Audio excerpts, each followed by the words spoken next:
The ghost in the desert. He didn't believe her. None of them did. When Delaney Vance looked that Marine dead in the eye and said 2 words, "Last chance," they just laughed. They didn't know what she was. They didn't know what she had done. They had no idea that the quiet woman they had surrounded in the dead of night was a Navy SEAL ghost operator who had been considered dead for years. They jumped her anyway. Moments later, not a single one of them was left standing. So before we show you exactly what happens when you ignore a SEAL's final warning, drop a comment telling us where in the world you're watching from. Smash that like button, hit subscribe, and don't forget to turn on the bell icon. Because the next time you hear someone say, "last chance," you had better hope it isn't her saying it. The silent arrival. The gravel lot behind the Joint Tactical Integration Facility was quiet that morning, broken only by the steady clang of ruck weights hitting the dirt and the occasional bark of a cadre correcting a trainee's form. It wasn't a traditional base, not Army, not Marine Corps, not federal law enforcement, but a shared regional complex deep in the California desert, where various branches and agencies sent their personnel for blended combat readiness drills. That meant the usual chain of command didn't apply, and in places without a clear rank structure, ego took over fast. She stepped out of the admin trailer without ceremony. She carried no weapon, no clipboard, and wore no nameplate. She had on black boots, tan cargo pants, and a plain gray shirt that hung just loose enough to hide the lean, coiled muscle underneath. She was compact, maybe 5'5", with the kind of body that didn't draw attention until it moved. But when it did, it was all anyone could look at. Most people missed the tattoo on her inner wrist, a small, colorless, quiet mark shaped somewhere between a serpent and a dagger. She wore mirrored aviators that covered half her face, and her dark hair was pulled back tight enough to pass any strict uniform inspection. She said absolutely nothing as she crossed the training pad, kneeling next to a half-disassembled grappling dummy to adjust its chest straps while a group watched from a short distance away. "Hey!" a voice called out loud enough for the group, but directed squarely at her. "You here to drop off the coffee? You got lost, sweetheart." The voice belonged to Wyatt Lawson, a private contractor, ex-infantry, now cashing fat checks training tactical response teams for firms overseas. He was broad, loud, heavily tanned from hot zones, and completely intolerant of being ignored. Next to him, 2 other trainees chuckled, Navarro and Holden, young, cocky, and riding high on pre-workout and ego. One of them muttered, "Yoga warm-up must be in the wrong building." The woman didn't flinch. She stood slowly, checked the dummy's spine alignment, and then turned to face them. Her posture was loose, but perfectly aligned, like someone calculating wind direction and threat level simultaneously. "You're going to need to speak up," Lawson grinned. "We don't do sign language here." She tilted her head slightly before finally speaking. Her voice was remarkably calm level and entirely devoid of defensiveness. "I'm not here to fight anyone," she said. "Walk away now." The air in the lot shifted. A few nearby trainees froze. Navarro blinked. Holden smirked. Lawson simply cracked his knuckles, acting like a man warming up for a gym set rather than one standing on the edge of a cliff. "Yeah, is that a threat or a nervous breakdown?"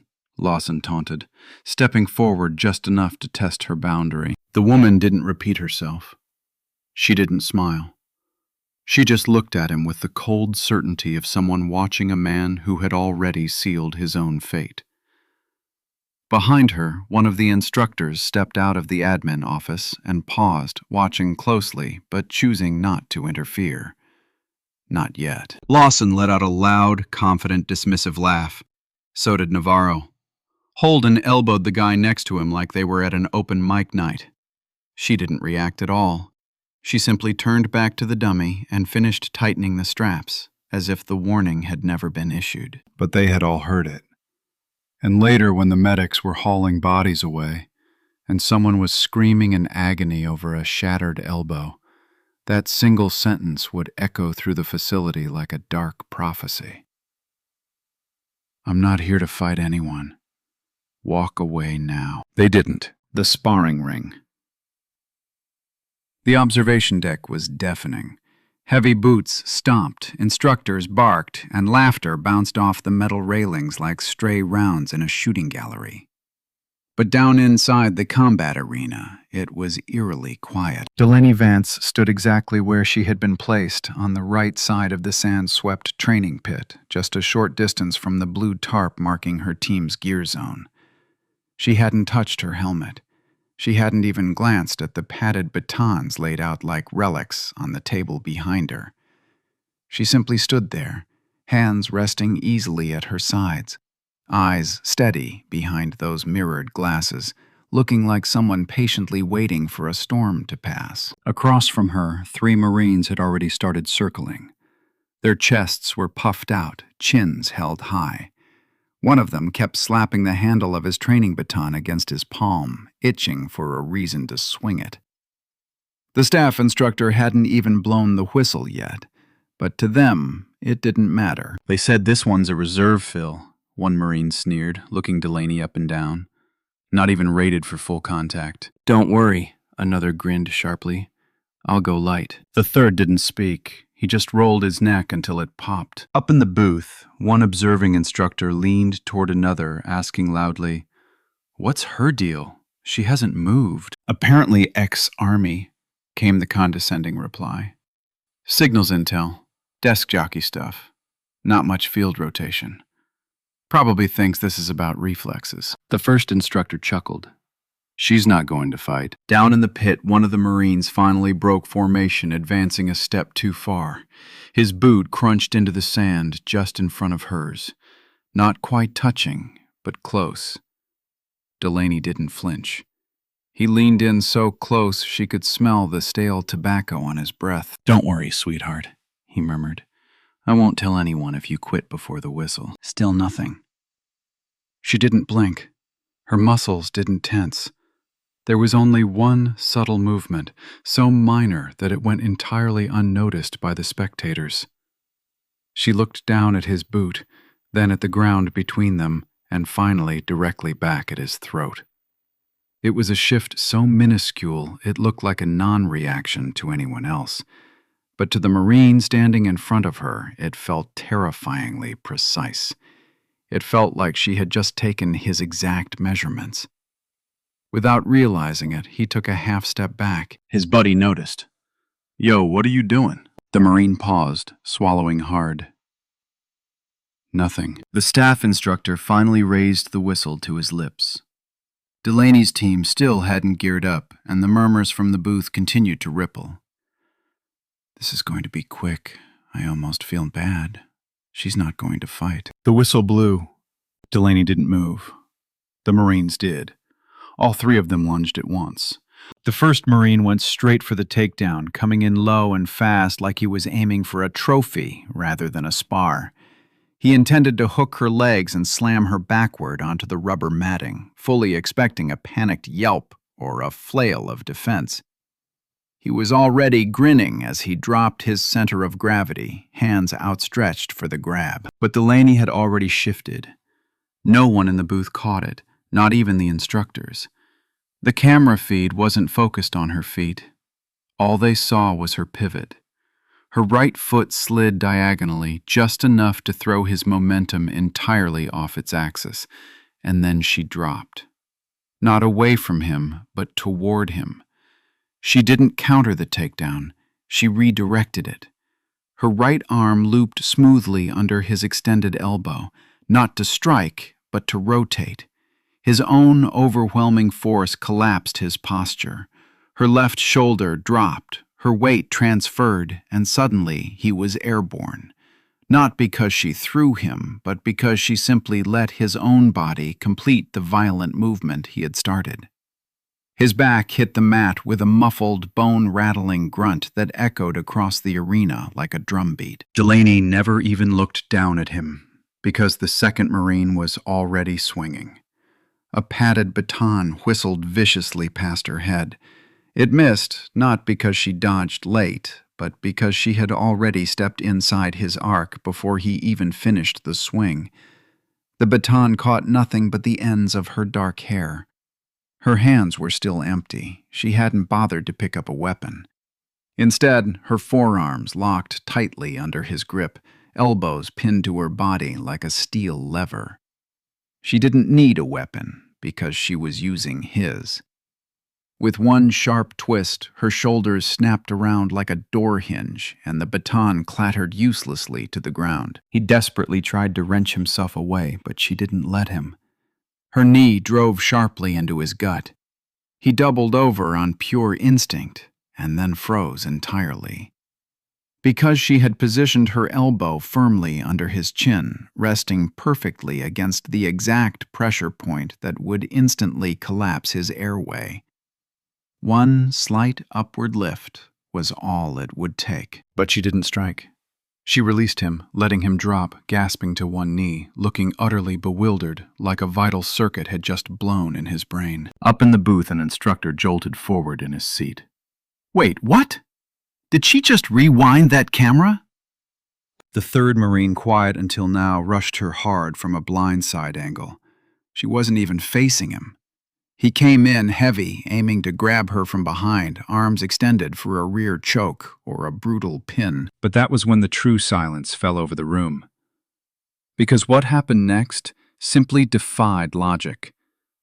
Delaney didn't turn, didn't pivot, and didn't brace for impact. She ducked. And the exact moment his arm passed recklessly over her shoulder, she locked it. She didn't use a flashy martial arts twist or brute force. She used the exact angle of total control taught exclusively in elite restraint programs, the highly classified ones that are never made public. The kind of movements used in high-value detainee extractions and black site handoffs. She moved like a phantom, trained solely to disable, never just to win. The Marine's face slammed into the mat so violently that his legs flailed upward upon impact. He didn't get back up. The entire room froze. No bell rang, no whistle blew, but the fight was undeniably over. Delaney stepped back entirely silent, her breathing perfectly steady, and walked calmly toward the edge of the pit. She still hadn't picked up a baton, and she still hadn't spoken a single word. Echoes of a phantom. It was supposed to be a routine drill. It wasn't even being recorded for official review. But instructors have habits, especially when dealing with recruits flagged by upper brass. Someone always ran a local backup feed. Because of that, by later that evening, the footage had already circulated through half the base. Shortly after, every single instructor in the mess hall was huddled around a phone, watching it in stunned silence. At first glance, it didn't look flashy. There were no knockout punches, no aggressive posturing, no showboating. It was just clean, silent, terrifying disassembly. And that made the silence surrounding her even louder. The instructors reviewed the footage frame by frame. The first Marine's takedown attempt redirected with foreign theater-level precision. The second Marine's baton disarm, a textbook restraint hold pulled straight from classified shadow programs. The third Marine's blindside grab locked and neutralized with a technique that had no business being taught in a standard training facility. "That's not academy," one instructor muttered, pausing the playback. "That's black site." Another leaned closer, eyes narrowed at the screen. Who the hell taught her that deep? And then someone caught the final takedown in slow motion. The severe angle, the total physical control, the cold professional restraint. It spoke of operations that no one ever discussed in public. That was the moment curiosity curdled into genuine fear. "Where is she from again?" the senior evaluator asked, frowning deeply. An instructor pulled up Delaney's digital profile on a glowing tablet. The pale blue light illuminated their tense faces in the dim mess hall. "Contractor," he read aloud. "Signals intelligence attached to a cross-branch joint task force. Deployment history. He paused, his voice dropping. Classified under OGA parameters. OGA. Other Government Agency. That label didn't mean civilian support. It meant don't ask. That was exactly when Colonel Sterling, the officer who had originally signed off on her silent inclusion into the program, got a heavy knock on his door. 2 instructors and a training chief stood there, dead silent, holding out the tablet. They didn't need to say a word. Sterling watched the footage once, then again. By the 3rd playback, he slowly set the tablet face down and looked up. "Was this sanctioned?" he asked quietly. "No, sir, not on the record." The chief nodded slowly. "Who made the call to put her in that ring?" "Sergeant Briggs, sir. Said she wasn't showing enough aggression in her daily drills." Sterling didn't raise his voice. He didn't shout. He simply closed the door behind them and uttered a single sentence that would later be immortalized in a disciplinary review. "You had better hope she doesn't file a report." But Delaney didn't file a report. She didn't demand an apology. She didn't escalate the incident. When formally asked to debrief, she didn't even respond. She simply walked back to her bunk, filled out her nightly logs, and stayed silent.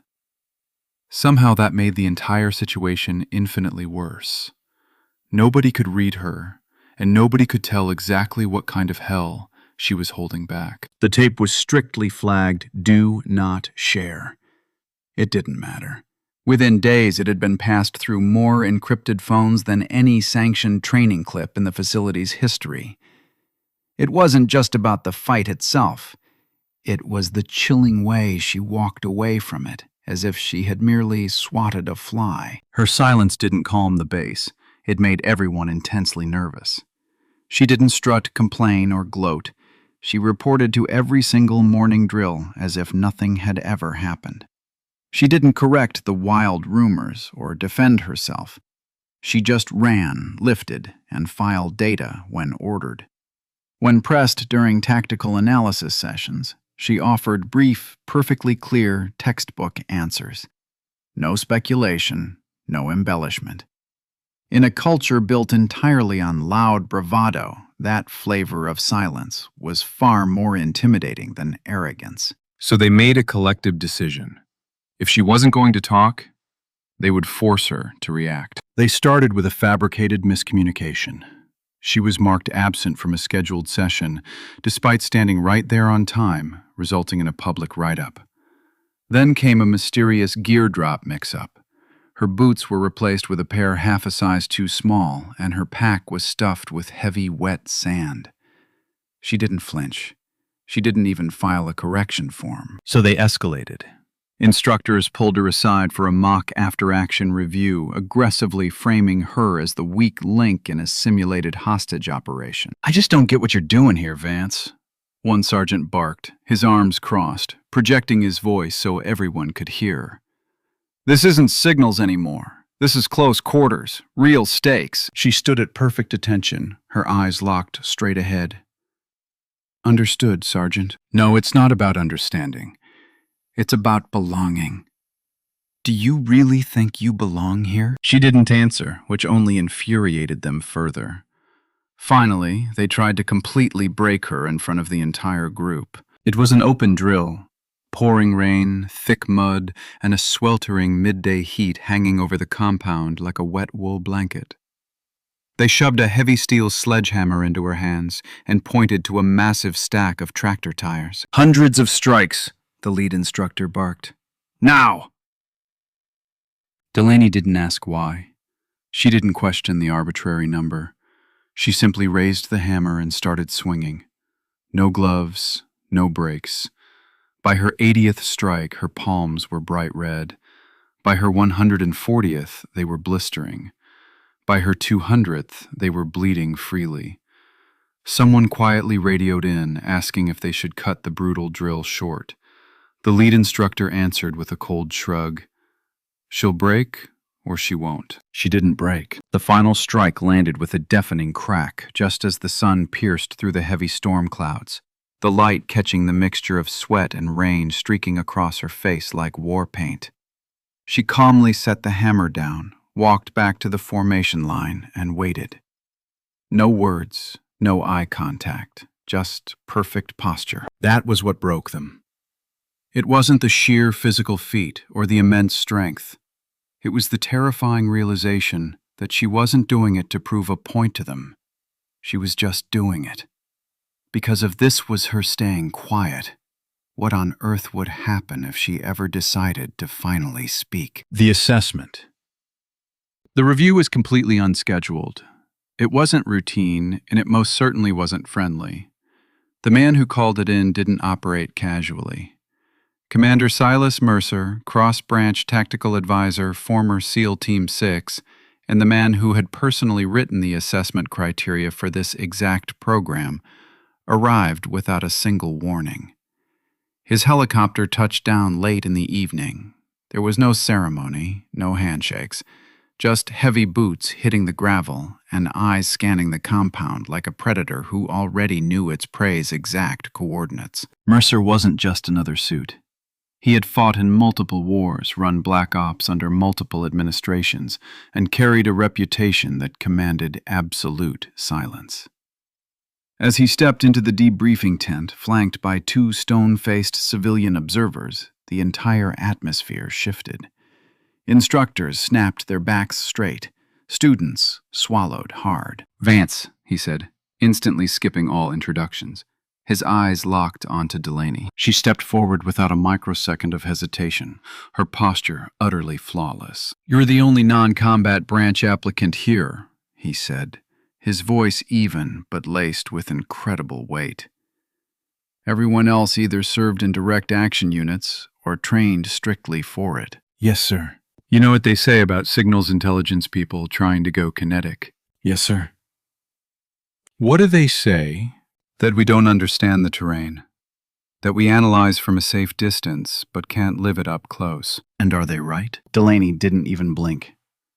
"No, sir." One of the civilian observers silently jotted something down.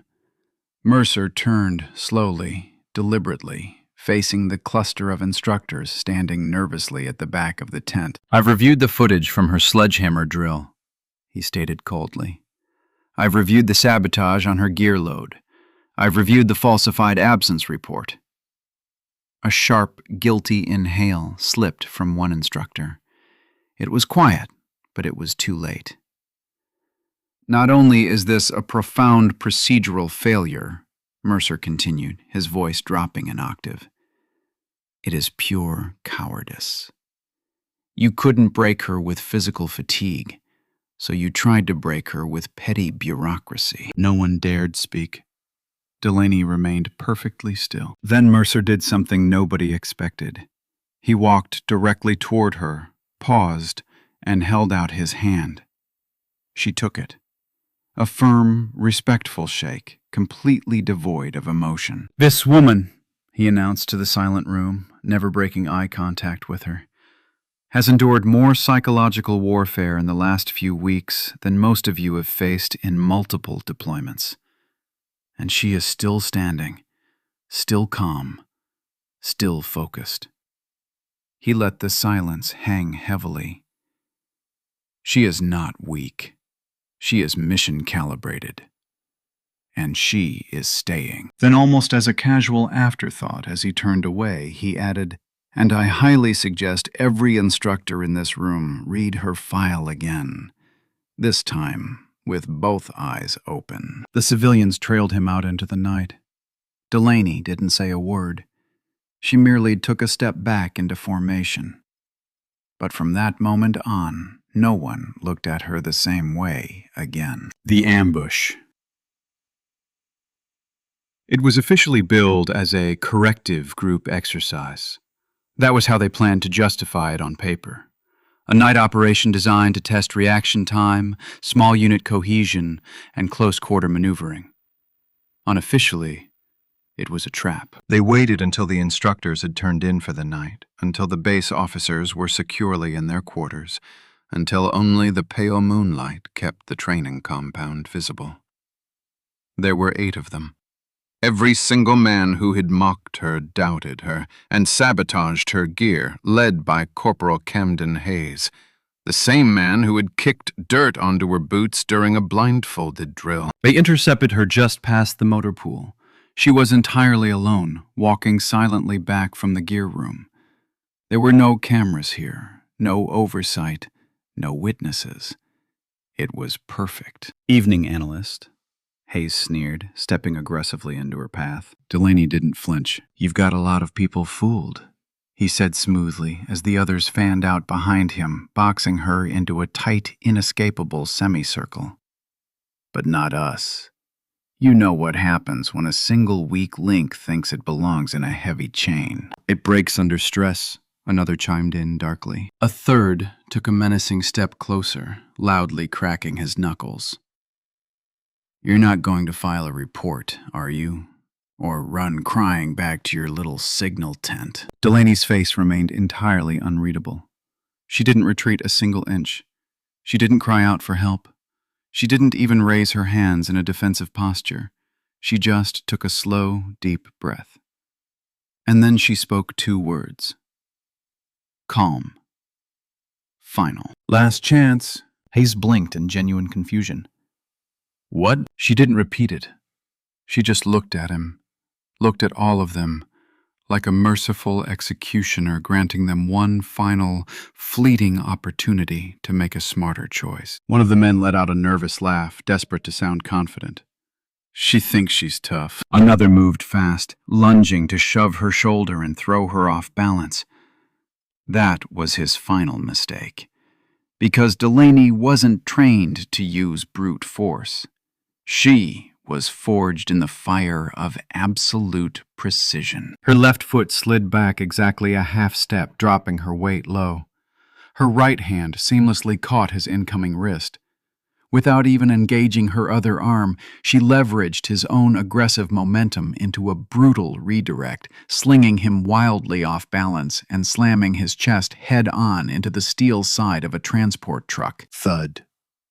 He crumbled and didn't get back up. Another man lunged from her blind spot, but she dropped low and pivoted tightly, driving her elbow into his ribs at the perfect, agonizing angle. A sickening crack echoed in the lot. Hayes cursed loudly and charged her blindly, fists tightly clenched. He never even reached her. Delaney swept his leg out from under him, rising fluidly with an open palm strike so blindingly fast it physically stunned the men watching from the perimeter. Hayes staggered backward, gasping for air. She effortlessly caught him by his collar, dragging him down, and whispered close enough that only he could hear the ice in her voice. "You call this stress?" She let him drop to the dirt. The remaining 4 men stood frozen like statues.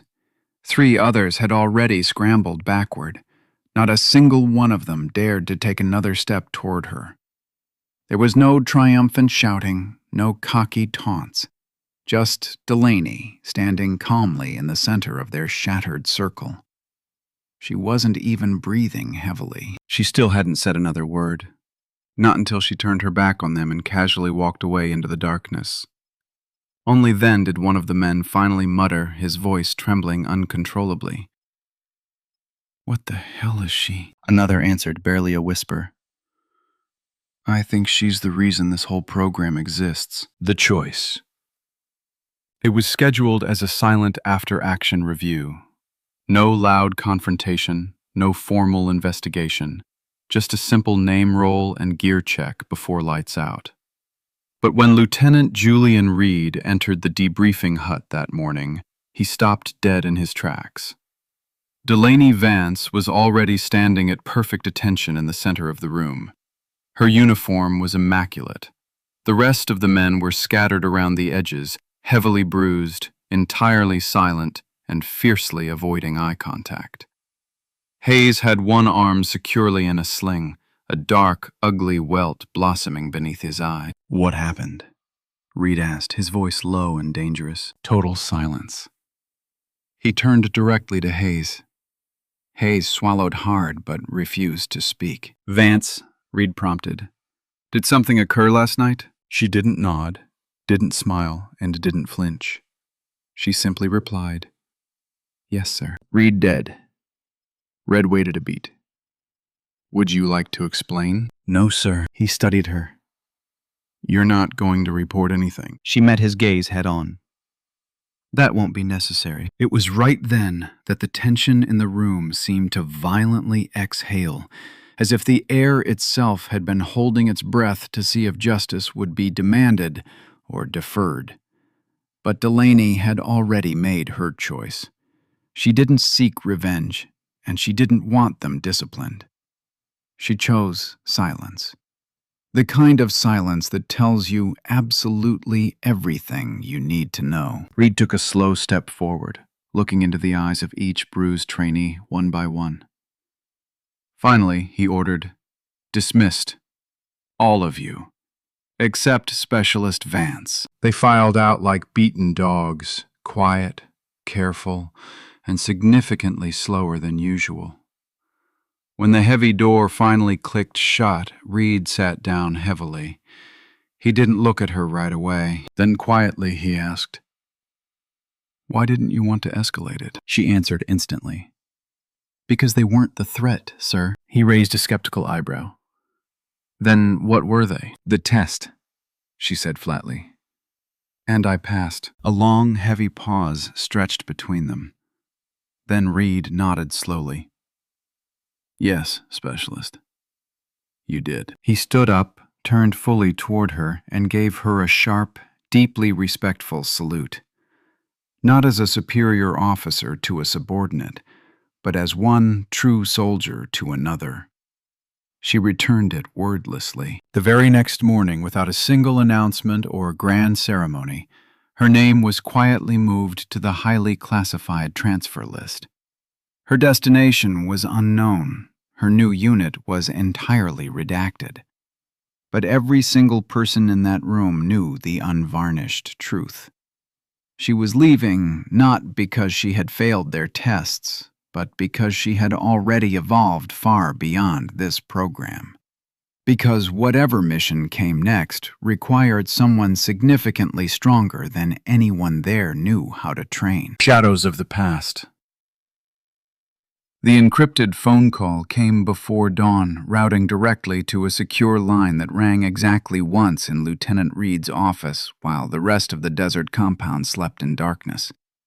He picked it up on the second ring. "Reed," the voice on the other end said. It was calm, deeply authoritative, and instantly recognizable. "We need to talk about Vance." Reed sat up much straighter. "Commander Mercer." "My office, shortly. Come alone." The line abruptly died. Reed read, dressed in complete silence, his mind rapidly racing through the possibilities. Everyone thought Mercer's helicopter had lifted off days ago in full view of the compound. Apparently, the commander had never actually left the grid, which meant whatever was happening was critical enough to demand absolute secrecy. The temporary command office was tucked away in a converted storage building on the far fringes of the complex. When Reed arrived, the harsh fluorescent lights were already buzzing.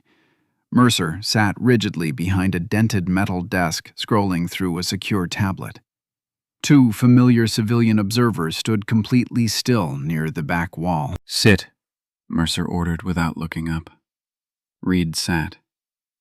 Mercer set the tablet down and leaned back, studying Reed for a long, calculating moment. Then he finally spoke. "What do you know about the Mosul operation, Lieutenant Reed?" "Sir Mosul, years ago, the final coalition push against insurgency remnants in the old city. What do you know about it?" "Standard operational history, sir. Urban warfare, high casualties. Declared liberated, but vicious pockets of resistance held out." Mercer nodded slowly. "And do you know what we lost there?" "Personnel, sir. Equipment. Infrastructure. Operators," Mercer corrected sharply. "We lost top-tier operators. Good ones. The kind you simply cannot replace." He paused, letting the weight of the words settle. "We lost a SEAL sniper team. Their building collapsed during a high-value target extraction.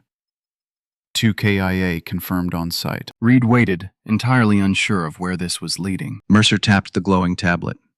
One of those KIA was Lieutenant Delaney Vance, young SEAL-qualified sniper school graduate, multiple combat deployments, Purple Heart, Navy Cross recommended posthumously. The room went tomb quiet. Sir, Reed said very carefully, Delaney Vance is in our facility right now. I know, Mercer said smoothly, because she didn't actually die in Mosul.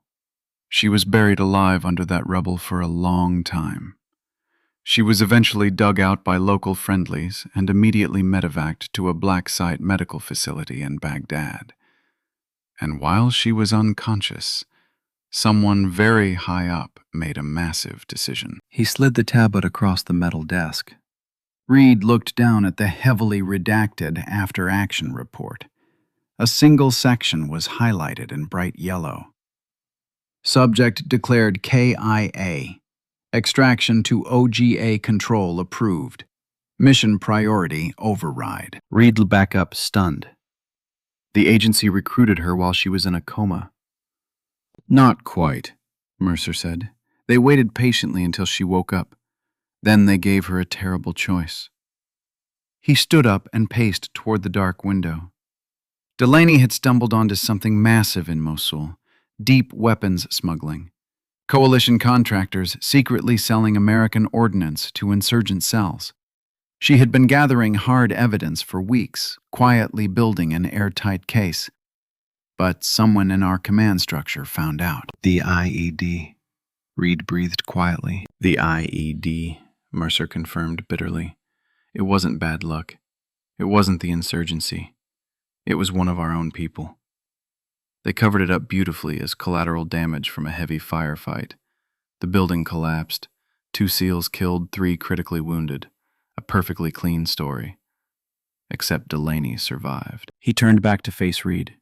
So the agency made her a dark offer. Stay dead. Work exclusively for them. Expose the deep corruption from the inside. In exchange, they promised to completely protect her surviving SEAL team from the impending investigation. Because if she went public, if she pushed that explosive case through official channels, everyone on her team would have been dragged ruthlessly through congressional hearings and media trials. Their careers and lives would have been destroyed. Reed felt a block of ice settle deep in his chest. She traded her life for theirs. She traded her entire identity, Mercer said.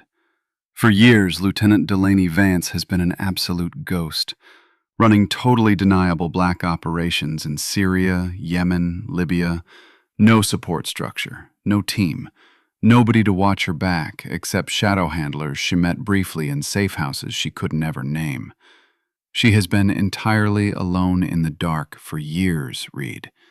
And she did it all to protect people who still visit her empty grave. One of the civilian observers, an older man with graying hair, stepped forward, his voice a low rasp.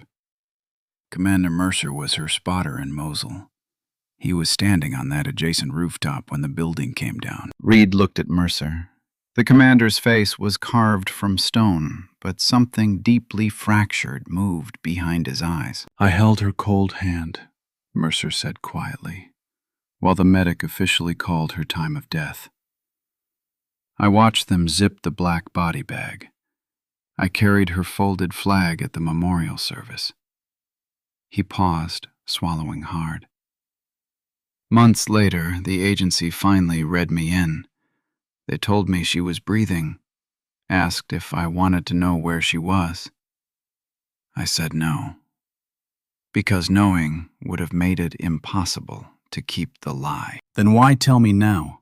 Reed asked. Because she's here, Mercer said heavily, and you desperately need to understand exactly what that means. He pulled up another heavily classified file. For years, Delaney Vance operated under conditions that would mentally break most Tier 1 operators. Solo infiltrations, deep cover, zero backup, no extraction guarantees. She successfully ran dozens of operations, led to high-value captures, dismantled massive smuggling networks, and secured the evidence that put powerful contractors in federal prison. He locked eyes with Reed. And the whole time she was legally dead. No family contact, no friends. Just violent mission after violent mission in total isolation. Why come back? Reed asked. Why risk the exposure? Mercer was quiet for a long moment. Because being a ghost was slowly killing her. Not the missions. The crushing isolation. She is a SEAL, Reed. We do not operate alone. We are built for the brotherhood, for the team. And she was violently severed from that. So she asked the agency for one massive favor. Let her test herself. Let her see if she could even function in a normal military environment again. See if she could still be part of a structure. So this whole thing, Reed said, the realization dawning on him.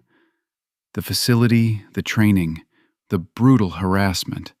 It wasn't about us evaluating her. Correct, that Mercer said softly. The agency didn't send her here to prove anything to us. They sent her here to see if she wanted to come back. To see if she could handle being around people who weren't targets. And your brilliant instructors, your cocky trainees, everyone who spent weeks relentlessly trying to break her, they had absolutely no idea they weren't the examiners. They were the exam. Reed sat back, his mind reeling. The motor pool incident. I watched the live footage, Mercer said, from the admin building. I had eyes on the whole thing. He paused. She gave them a warning. Last chance. That wasn't just bravado, Lieutenant. That is protocol. She has been operating under brutal rules of engagement, where you give one final warning before you engage with lethal force. She did everything strictly by the book, and when they didn't take the out, she responded with exactly enough calibrated force to neutralize the threat. No excess, no petty revenge. Totally professional. She could have killed them, Reed murmured. She could have killed them all, Mercer agreed, in seconds. But she didn't. Because she isn't trying to prove how dangerous she is. She is trying to prove she is still disciplined, still deeply in control, still capable of profound restraint under pressure. That is what years in the dark does to you. It doesn't necessarily make you a monster. It makes you constantly question if you're still human. Reed was quiet. Finally, he asked the ultimate question. What happens now? Mercer glanced at the civilians, then back to Reed. Now we wait, because her past just caught up to her. What do you mean? The corrupt contractors she helped lock away, Mercer said darkly. They've been rotting in federal prison, but recently one of them made bail. A Russian national named Viktor Sokolov, former Spetsnaz turned private military contractor turned arms dealer. Delaney's direct intelligence led to the brutal raid that destroyed his empire. It cost him absolutely everything. And now he's out, Reed realized. Now he's out, Mercer confirmed. And according to fresh NSA intercepts, he knows she is alive. He knows she is right here. And he is coming. Reed's pulse spiked. How did he find out? Someone leaked her coordinates, the civilian observer interjected. Someone deep inside the chain. We are actively tracking the source, but the leak happened recently. That means Sokolov has had enough time to plan, recruit, and violently move assets into position. Assets, Reed repeated. How many? We're estimating a heavy squad, the civilian replied. Former contractors, elite mercenaries, true believers from his old network, all highly experienced, heavily motivated, and very, very angry at the woman who ruined them. Mercer stood up. This facility is about to become a war zone, Lieutenant. And Delaney Vance is about to face a threat that has absolutely nothing to do with psychological training exercises. This is real. And when the bullets start flying, she is going to have to make a choice. What choice? Reed asked. Whether to stay a ghost, Mercer said softly, or finally come back to the world. Because if she actively defends this facility, if she shows these people what she truly is, there is no going back to black operations. Her cover will be permanently blown. She will never be able to disappear again. Reed looked at his commanding officer. Do you think she'll run? Mercer smiled, though there was zero humor in it. I know she won't, because I trained her. And the one thing I know about Delaney Vance is that she does not leave people behind, even people who have spent weeks trying to destroy her. He walked toward the heavy door, pausing with his hand on the frame. Get some rest, Lieutenant. You're going to desperately need it. Because when this starts, I need you to trust her, even when her orders don't make sense, even when it looks like she is making the fatal call. Trust her. Why me? Reed asked. Mercer looked back over his shoulder. Because you were the only one who tried to stop the hazing. I've been watching you too, Reed. And when this goes down, she is going to need someone who already sees her as a soldier, not a threat. That's you. He left. The civilians vanished into the shadows with him. Reed sat alone in the humming office, staring blindly at the glowing tablet. The classified files. The photo of a young, smiling woman in a pristine sealed dress uniform, a face that looked so much harder now. And he thought about the chilling way she had walked away from the motor pool ambush, silent, calm, like she had done it 1,000 times before. Because she had. The calm before. The following days dragged by like waiting for a violent hurricane to make landfall. Everyone could feel the static electricity in the air. The instructors were tightly wound, snapping at minor infractions. The trainees moved through their drills with a jagged edge of nervous energy. Even the civilian staff kept their heads down. But Delaney, she didn't change her routine by a single degree. She ran the grueling morning PT course at the exact same pace, attended the same briefings, and sat in her usual isolated corner of the mess hall, eating in total silence. The only tangible difference was that now, when people accidentally looked at her, they looked away much faster. Later, during a tense tactical briefing, a trainee finally asked the question burning in everyone's mind. Why is she really here? The senior instructor, a grizzled former ranger named Gallagher, looked up sharply from his notes.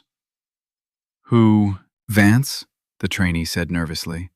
I mean no disrespect, but she's not exactly going through the program like the rest of us. She sits out most of the team drills. What is the actual point? Gallagher slowly set his pen down. The point, he said very carefully, is that some people are here to learn, and some people are here to painfully remind us what the gold standard is. He glared around the room. Vance has endured more in the last few weeks than most of you will see in your entire fragile careers. And she is still here, still showing up, still exceeding every metric without a single complaint.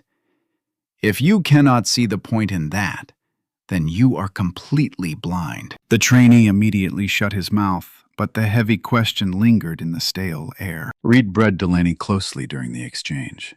She sat in the very back row, arms securely crossed, eyes locked forward. She didn't react to the question, and she didn't react to Gallagher's defense. She just sat there, absorbing the data, filing it away. But when the briefing concluded and the room emptied, she stayed behind, waiting patiently until only she and Reed were left. Then she spoke. They're coming, aren't they? Reed let at her, startled. What makes you say that? Mercer is still here, she stated matter-of-factly. I spotted his vehicle parked behind the admin building this morning, covered but poorly. And there are 2 civilian surveillance specialists running perimeter sweeps at regular intervals. That is not standard protocol. She tilted her head slightly. Plus, you've been watching me all week like you're waiting for a bomb to go off. So either I'm about to be federally indicted or someone is about to assault this facility. Given that I haven't done anything arrest-worthy, I'm guessing it's the latter. Reed managed a smile. Are you always this terrifyingly observant? Years of solo ops, she said dryly. You learn to notice the small things or you end up in a bag. He nodded slowly. Mercer fully briefed me. About Mosul, the agency, everything. Delaney didn't flinch. She just waited. And yeah, Reed continued softly, they're coming. Viktor Sokolov. He recently made bail. NSA intercepts confirm he has your exact coordinates. He's bringing a heavy team. How many? A full squad, all highly experienced. Delaney was quiet for a fleeting moment. Then her tactical brain took over. They will hit at night, multiple breach points. They'll try to sever communications first, then isolate and eliminate. It's the standard contractor playbook. She locked eyes with Reed. What is the facility's current defensive posture? Minimal, Reed admitted grimly. We are a training hub, not a fortified combat outpost. We have a handful of armed instructors, a few perimeter sensors, and a chain-link fence that wouldn't stop a determined teenager. So we're incredibly soft, Delaney summarized. Very, she nodded. Then we need to harden up. Fast. Reed hesitated, remembering Mercer's words. Mercer said this is entirely your call, whether you want to stay and hold the line or disappear into the wind before they get here. If you want to leave, we can extract you right now, put you somewhere safe. Let federal law enforcement handle Sokolov. Delaney looked at him as if he had just suggested she try to breathe underwater. How many personnel are on this facility right now? 43, including the civilian staff. And how many of those 43 know how to handle a highly coordinated assault by professional killers? Reed didn't have an answer. That's exactly what I thought, Delaney said. She stood up smoothly. I am not leaving, but I need to speak with Mercer immediately, and I need you to gather every single instructor who is genuinely qualified for live combat operations. Weapons, tactics, real-world experience. I don't care what branch they served in. If they can shoot back, I need them in a room. You're taking full command, Reed asked. I'm offering vital tactical coordination, Delaney corrected. Mercer is still technically senior, but he's been chained to a desk for a while. I have been in the mud. I know exactly how Sokolov thinks. I know his operational patterns. And I know exactly how to slaughter him. She headed toward the heavy door, then paused, looking back. One more thing. Yeah? Hayes and his crew, the idiots from the motor pool. I want them integrated into the defensive plan. Reed read deeply. Are you absolutely sure about that? They are trained, Delaney said coldly, and they are highly motivated. They might be arrogant fools, but they are not cowards. When the bullets actually start flying, they will hold the line. I can use that. She was gone before Reed could even formulate a response. The trap is set. The emergency planning session convened in Mercer's cramped office that night. 10 people were tightly packed into a space meant for 4. Delaney stood firmly at the front, standing next to a hand-drawn tactical map of the facility, hastily taped to the wall. Mercer sat quietly off to the side, observing. Reed guarded the door. The rest were seasoned instructors. Gallagher, the former ranger, Reyes, a Marine combat engineer, and 2 heavily tattooed operators whose bearing screamed Special Forces. Delaney didn't waste a single second on pleasantries. Sokolov's team will absolutely approach from the east, she said, tapping the map with a marker. There is an unmonitored dirt access road a few miles out. They will stage their vehicles there and move in entirely on foot to avoid seismic sensors. They will violently breach the perimeter fence at 3 synchronized points. She marked them with sharp red X's, north, east, and south. The west side backs up to a restricted military live-fire range, so they won't risk exposure there. How can you be so sure? Reyes asked, squinting at the map. Because that is exactly how I do it, Delaney said flatly. And I trained under some of the exact same doctrines Sokolov uses. Overwhelming multi-axis assault. Fast in, fast out. What is their primary objective? Gallagher asked. Me, Delaney stated without a trace of ego. They want me dead. Everything else is secondary noise, so we are going to use that against them. We make me the bait. We establish a brutal kill zone and force them to step into it on our terms. Mercer finally spoke up from the corner. You are talking about actively using yourself as a lure? I am talking about controlling the battlefield, Delaney corrected. Right now, they possess the initiative. They dictate when, and they dictate how. But if we dangle a high-value target in front of them, they will not be able to resist. We steal the initiative back. And what if they don't take the bait? Another instructor challenged. Then we fall back on a perimeter defense that is miles better than the garbage we have right now, Delaney shot back. Either way, we survive. But I guarantee they will take it.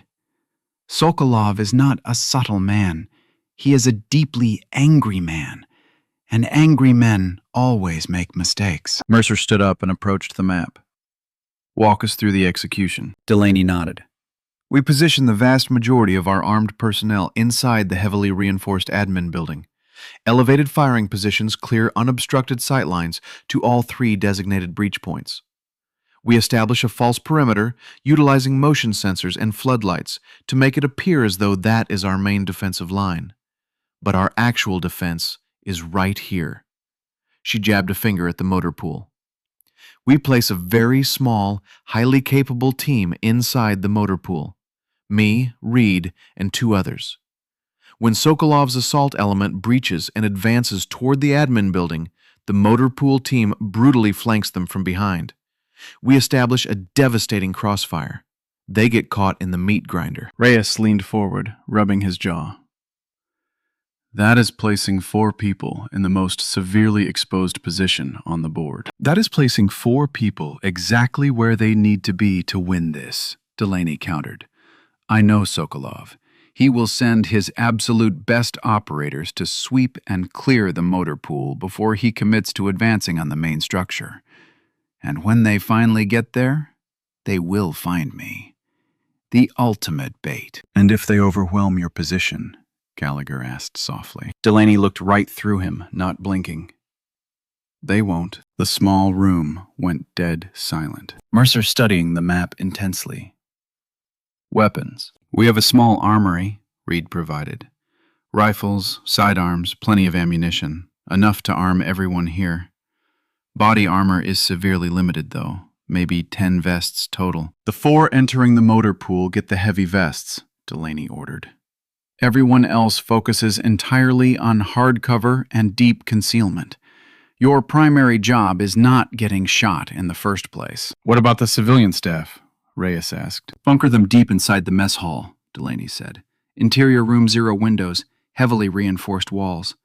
Post 2 heavily armed guards on that door. If Sokolov's men get that far, we've already lost the base. Mercer and hers nodded slowly in grim agreement. Comms. Short-range tactical radios, Reed said.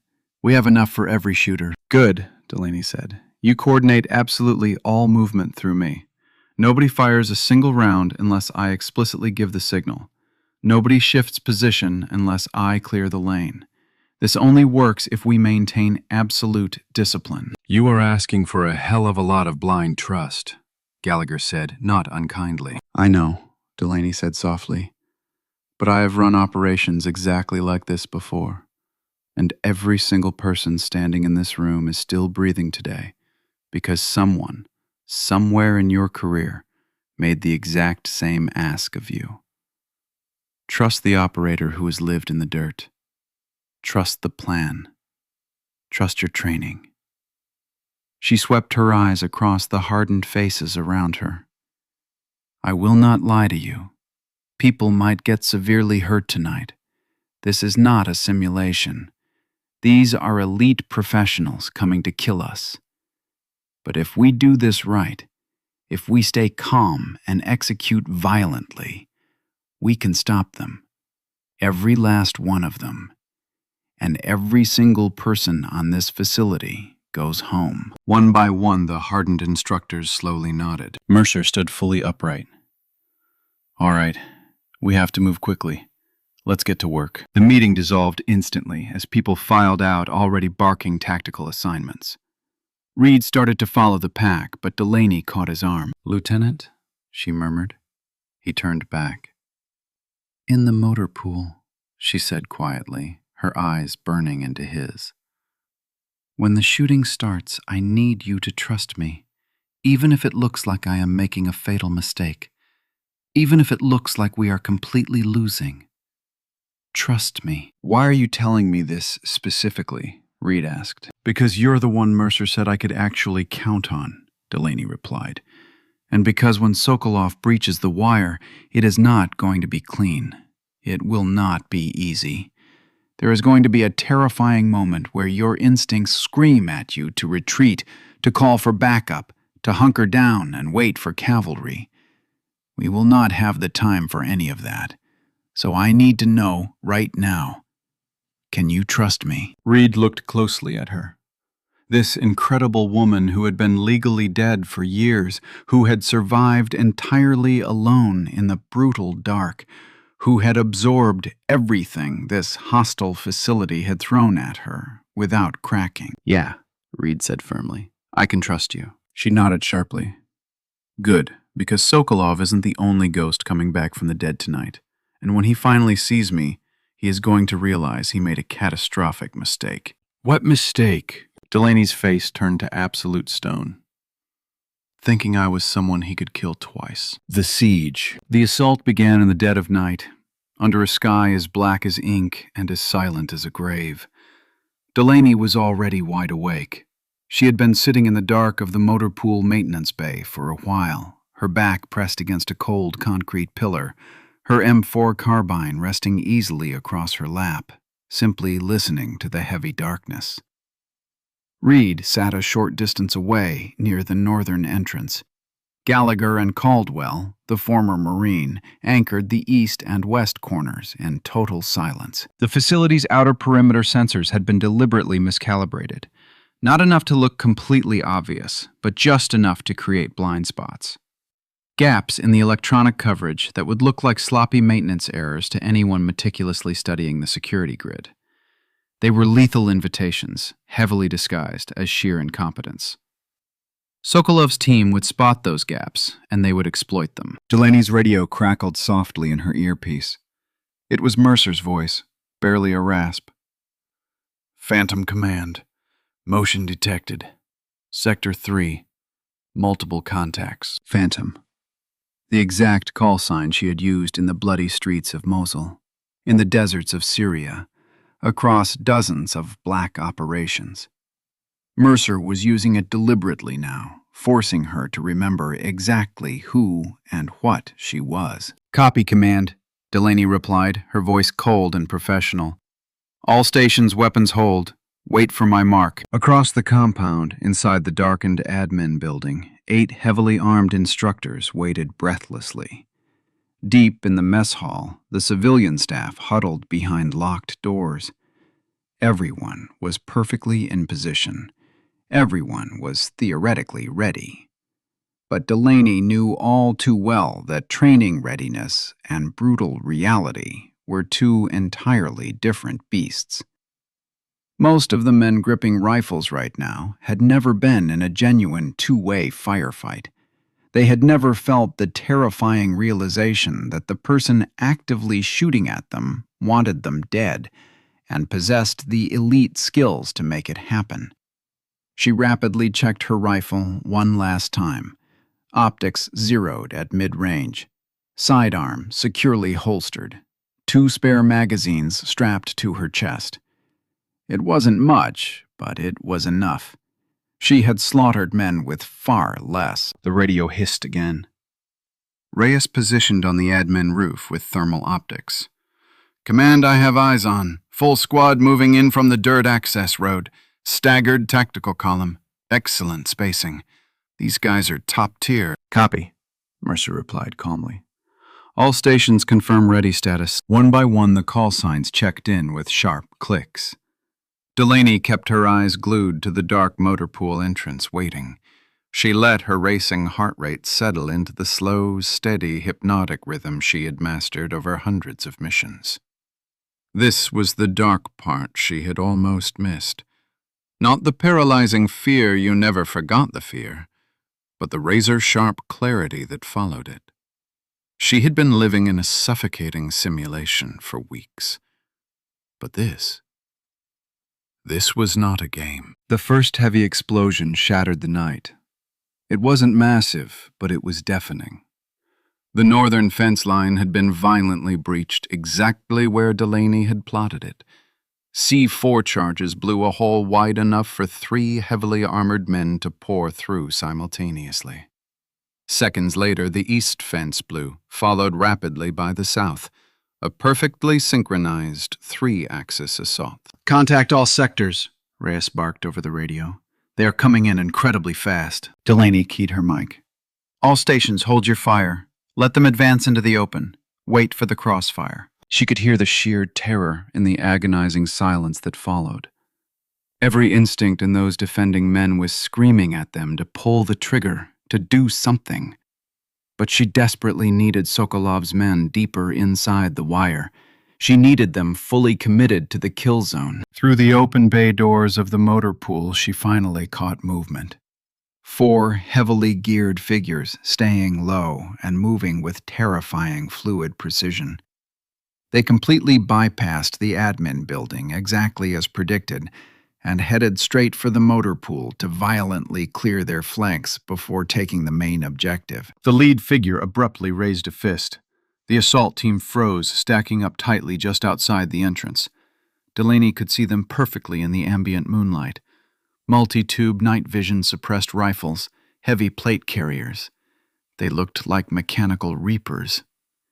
She let them settle into position, let them believe they held the ultimate tactical advantage. Then she spoke, her voice carrying sharply across the concrete bay. Last chance. All 4 operators froze, dead in their tracks. I know you can hear me, Delaney continued into the dark. You have a few seconds to decide if you want to walk away from this facility or if you want to be carried away from it in bags. Choose very carefully. For a heart-stopping moment, there was nothing. Then a low, rough, heavily Russian-accented laugh echoed from the shadows. Phantom, the voice purred. Sokolov said you might still possess a sense of humor, even after spending years playing dead. I wasn't playing, Delaney replied coldly. I was dead. You really should have left it that way. Perhaps, the voice conceded. But ghosts do not put powerful men in cages. You cost us everything we built. Tonight, we return the ultimate favor. So the last chance is over then, Delaney said. Yes, the operator agreed. It is. They flooded through the doors explosively, exactly as she knew they would. A flawless professional breach, high-low coverage, establishing overlapping fields of fire in a fraction of a second. If she had been standing where they naturally expected her to be, dead center in the room, she would have been vaporized. But she wasn't standing. She was entirely prone, behind a thick concrete pillar with a perfect sightline to the doorway, giving her the ultimate first-shot advantage. She took it. Her first round snapped precisely into the tiny gap between the lead operator's Kevlar helmet and his neck armor. A devastating throat shot. He collapsed instantly, his heavy weapon clattering onto the concrete. The remaining 3 scattered frantically, diving hard for cover and dumping suppressed fire wildly toward her muzzle flash. But Delaney had already violently rolled left, popping up behind a reinforced steel workbench and firing twice more. One round sparked uselessly off ceramic armor. The second found soft tissue. Another operator screamed and went down hard. Reed opened up from his concealed position, dumping 3-round bursts with controlled, deadly precision. Gallagher and Caldwell instantly joined the chorus. The quiet motor pool transformed into a deafening storm of flying lead and shattered concrete. But Sokolov's men didn't panic. They immediately adapted. They laid down punishing suppressive fire on Delaney's position, while the remaining 2 operators began aggressively maneuvering for flanking angles. Delaney recognized the brutal tactic, instantly classic Spetsnaz assault doctrine. She keyed her radio while seamlessly slamming a fresh magazine into her rifle. Command motor pool is heavily engaged. 4 hostiles, 2 down, 2 maneuvering. Execute secondary firing positions immediately. Copy, Mercer snapped. Inside the admin building, the defensive line rapidly shifted. Reyes and 3 other shooters kicked out windows and established overlapping fields of fire that blanketed the open ground approaching the motor pool. Anyone attempting to reinforce the assault team would be instantly shredded. The steel trap had violently snapped shut. One of the remaining Russian operators made his desperate play, breaking hard from cover to close the agonizing distance to Delaney. He was incredibly fast. But Delaney didn't shoot him. She let Reed take the shot. She needed him to realize he could survive this. Reed's rifle cracked once. The operator stumbled violently and crumpled to the floor. The final operator instantly saw the reality of the room. He saw 3 of his elite brothers bleeding out on the concrete, and he saw the lethal crossfire tightening around him. He made the only smart tactical choice left. "Withdrawing!" he screamed, not to Delaney, but into his own headset to his team leader. He hurled a thick smoke grenade and scrambled backward into the night. Delaney let him run. She didn't need to slaughter every single man. She desperately needed Sokolov to realize his initial assault had failed. She needed him furious. The motor pool fell abruptly quiet, save for the ringing in their ears and the ragged, adrenaline-fueled breathing of men who had just survived their first genuine bloodbath. "Motor pool secure," Delaney reported icily. 3 enemy KIA-1 withdrawn. 0 friendly casualties.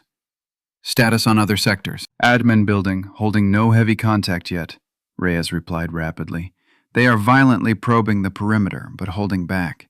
They're confused." "They are reassessing," Delaney corrected. "They now realize we aren't a soft target. They are regrouping to hit us harder." Mercer's voice cut through the static. "Phantom Command, excellent work. Hold your current positions and wait for their secondary push." "Negative," Delaney said sharply. "We don't wait. We press the advantage." "Explain." "Sokolov just lost 3 top-tier operators in under a minute," Delaney said, her eyes scanning the dark yard. "He is furious and desperate to understand how a basic training facility mounted that kind of defense.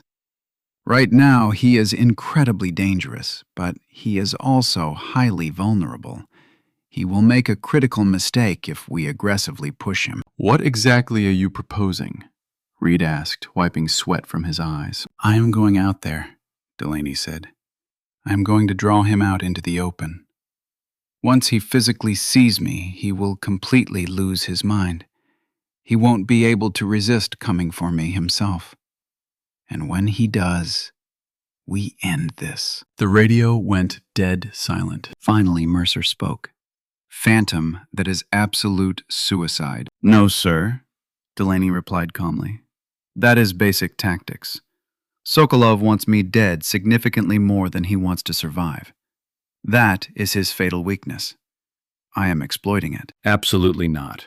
We hold the hard positions and wait for federal backup. They are arriving soon. "Soon is enough time for him to realize he's outgunned and vanish," Delaney argued fiercely. "He will melt back into the underground network, regroup, and try again somewhere else. We end him tonight. Clean and final." Reed suddenly stepped forward. "Commander, she is right. If we let that man run, this nightmare never ends." Mercer hesitated. Delaney could perfectly envision him standing in the admin building, ruthlessly calculating the terrible odds. "If you do this, you do not go alone. Reed goes with you." "Sir, I work significantly better solo." "I know," Mercer said softly. "But you are not solo anymore. You are part of a team. Start acting like it." Delaney felt something ancient and heavy shift deep in her chest. She looked over at Reed. He simply nodded, racking the bolt of his rifle. "Copy command," she said. "Reed and I are moving to engage. Everyone else holds hard defensive lines. If this goes wrong, you lock this base down and wait for the feds." "It won't go wrong," Reed said quietly. Delaney almost smiled. "Let's hope you're right." Into the fire. They slipped out of the motor pool under the thick cover of the lingering smoke grenade, moving with the terrifying synchronization that only comes from deep training. They crossed the open dirt in rapid tactical bounds, providing covering fire for each other, utilizing every rusted vehicle and concrete barrier. The compound was eerily quiet now. Sokolov's remaining men had pulled back, consolidating in the heavy shadows. Delaney could feel their eyes on her. Professional killers didn't panic. They adapted. She keyed her radio, speaking in a harsh whisper. "Command Phantom, I need you to do something insane for me." "Go ahead." "Turn on every single exterior light on this facility in exactly moments. Every floodlight, every pathway fixture. I want this compound lit up like a stadium." That will completely expose our defensive positions. "That is exactly the point," Delaney said. "Sokolov believes he owns the darkness. We violently take that away from him. We force him into the blinding light. He will have to react instead of plan." A heavy pause. "Stand by. Executing." Delaney and Reed reached the relative safety of a heavy transport vehicle parked near the dead center of the compound.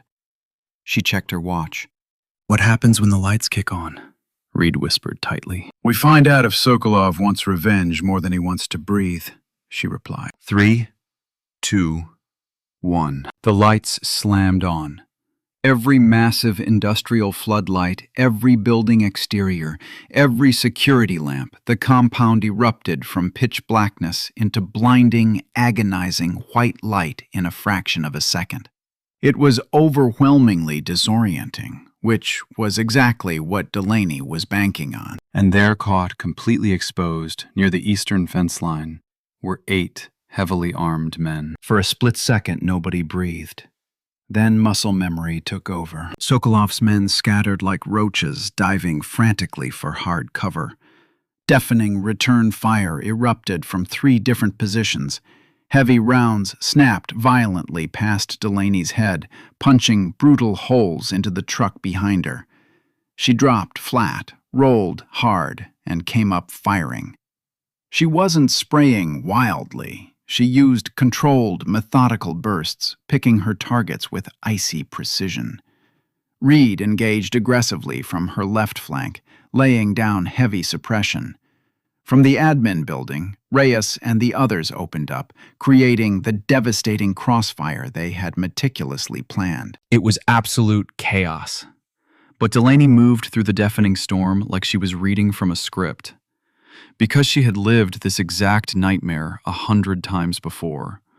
Suppress, maneuver, eliminate. Except now she wasn't doing it entirely alone. "Moving right!" she screamed over the gunfire. "Covering!" Reed roared back, dumping a full magazine at the generator building. She broke cover, sprinting 10 yards through the mud, power sliding behind a thick concrete barrier. She slammed a fresh magazine home, sighted, and fired. Another operator dropped hard. 7 left. "Command northeast corner," Reyes yelled over the radio. 3 hostiles entrenched behind the main generator building. "Copy," Delaney barked. "Admin shift fire 2, heavily suppress. Reed and I are flanking their position." "Negative," Mercer cut in. "You are completely exposed out there." "We don't have a damn choice," Delaney yelled back, flinching as a round sparked off the concrete inches from her face. "They are pinned down right now. If we give them time to organize, they will break contact and vanish. We end this now." Silence. Then, "Execute. But if it goes bad, you pull back instantly." Delaney looked at Reed. He was breathing heavily, sweat pouring down his face, but his eyes were completely, entirely steady. "Good enough." "With me," she commanded. They moved. It should have been absolute suicide, 2 people charging across brightly lit open ground against entrenched elite shooters. Every tactical manual on Earth strictly forbade it. But Delaney knew that sometimes doing the wildly suicidal thing was the exact maneuver the enemy never anticipated. And hesitation kills. Sokolov's men saw them charging and desperately shifted their fire. Heavy rounds tore up the dirt at their boots and whined violently through the air. Delaney didn't slow down a fraction of an inch. She kept moving, kept firing, utilizing every ounce of suppression and angles she had ever mastered. Reed stayed glued to her flank, covering the blind spots she couldn't see. They reached the edge of the generator building in agonizing seconds. 3 hostiles were huddled, tightly pinned by the relentless fire from the admin building. Delaney didn't give them a microsecond to react to her arrival. She rounded the corner with her weapon already up and firing at point-blank range. There was 0 time for precision, only raw, overwhelming violence of action. 2 men went down instantly, their armor shattering.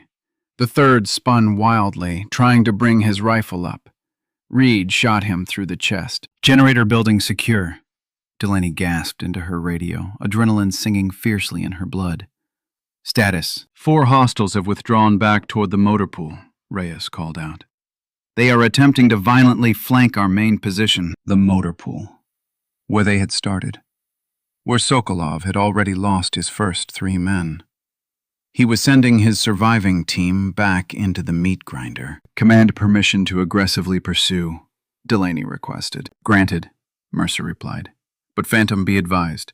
We just intercepted fresh comms. One of those remaining 4 is Sokolov himself. He is personally in the fight." Delaney felt a block of absolute ice settle in her stomach. Not fear. Deep, profound recognition. "Copy. We are moving." They covered the terrifying distance in rapid bounds. The dark maw of the motor pool loomed ahead, a stark contrast to the blinding lights of the yard. Delaney held up a fist, stopping Reed just outside the shattered entrance. "He's in there," she whispered. "Are you absolutely sure?" "I know him. He won't send his last men to die while he cowers in the dirt. He is in there, waiting for me." "So we are deliberately walking into a meat trap." "Yeah," Delaney said. "But it's a trap we know exists. That makes it ours." Reed Red gripped his rifle tighter. "What do you need me to do?" "Cover the exits. If anyone tries to flee, you put them down. But do not come inside after me. This is between me and Victor." "Delaney," Reed said, using her real name for the very first time. "You don't have to do everything alone anymore." She looked at him, seeing the raw, genuine concern in his eyes. Something tight in her chest finally cracked. "I know. But some demons you have to bury yourself. This is one of them." She melted into the shadows of the motor pool before he could argue. Resurrection. The interior was a nightmare of harsh shadows thrown by the glaring lights outside. Delaney moved through the silent bay like a ghost. Her rifle raised her senses, screaming. Every survival instinct, honed over years in the dark, guided her feet. She found the first hostile crouched behind a towering stack of tractor tires. She saw his outline before he ever saw hers, and put 2 suppressed rounds directly into his center mass. He crumpled silently. 3 left. Violent movement flickered to her right. She spun, fired, and missed. Brutal return fire forced her into a hard dive behind a steel engine block. She rolled, popped up on the opposite side, and engaged again. Muzzle flashes strobed through the dark bay like lightning strikes. Another hostile went down screaming.